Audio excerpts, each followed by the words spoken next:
நாங்க சின்ன வயசுல தட்டான புடிச்சி அது வாளுல நூலை கட்டி பறக்க விட்டோம்.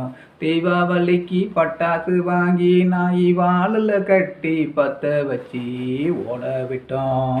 போனான அடிச்சு அது வாயில போயலைய திணிச்சு ஆட விட்டோம். எருமை மாட்டு மேல நாங்க சவாரி விட்டோம்.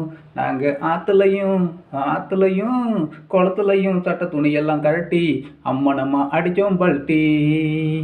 அப்போ நாங்கள் செஞ்சதெல்லாம் தமாசு, அதுதாண்டா அப்போ ரொம்ப ஃபேமஸு.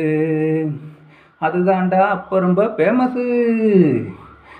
அதுதாண்டா அப்போ 80 90 கிட்ஸு ட்ரெண்டிங்கு. இப்போ 2K கிட்ஸு கிட்ட எல்லாமே பெண்டிங்கு. 2K கிட்ஸு செல்ல மட்டும் நோண்டுறான் சோக்கா, அழகா குட்டிய ஜூட்டு விடுறானேக்கா. நாங்கள் சின்ன வயசில் தட்டான பிடிச்சி அது வாளில் நூலை கட்டி பறக்க விட்டோம்.